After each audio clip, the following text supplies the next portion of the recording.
Hello, today I'm going to talk about the video game Spongebob Squarepants Battle for Bikini Bottom Rehydrated. Now, I fucking loved the original game growing up as a kid.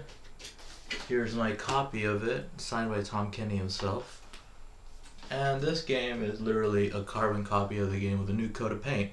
What does that mean? It means it has the same pros and same cons. Now, another thing they added was a multiplayer with a Squidward robot was supposed to be in the original game. And you can play as Squidward, Mr. Krabs, and Plankton in the multiplayer. Now, what is the story of Bikini Bottom? Now, SpongeBob and Patrick are playing one day with Cowboys and Robots, where Patrick says, "I always get the robots and cowboys mixed up." And they go to sleep putting into a wishing shell, and they've wished the robots real. And in the chum bucket, Plankton is making real robots, but he forgets to put the obey switch, which is stupid, but it's funny. And now robots are attacking Bikini Bottom, and that's really the whole story. Now this game is a collectathon. You may ask, what's a collectathon? I'm 12 years old. I only know first-person shooters. A collectathon is like those old games like Banjo-Kazooie, Super Mario 64, where you go around and collect items to unlock new levels, kind of like how Super Mario, you'd get enough stars to go into a different painting, meaning a new world. In this game, you collect golden golden spatulas. So basically, it's like, hey SpongeBob, Harold officially, hey SpongeBob, my sex tape leaked on the internet. Can you put it out and stop people from watching it? I'll give you one golden shower. That's in the M-rated version. Anyway, so you do favors for people, you talk to different characters from the show, which have great dialogue. You get to play as SpongeBob and Sandy and Patrick in the campaign.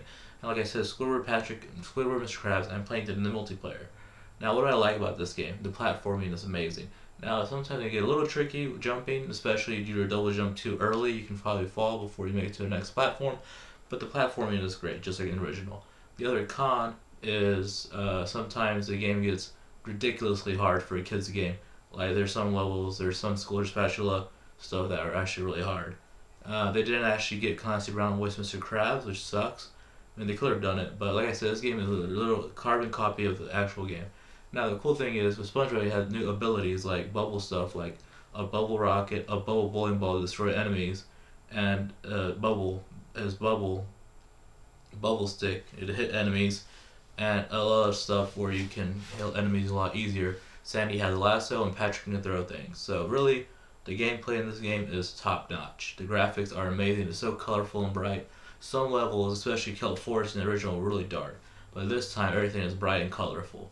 So really, I love this game. I give it a 4 out of 5 stars. What do you think? Comment below, like the video, make sure to share it, and subscribe if you'd like to.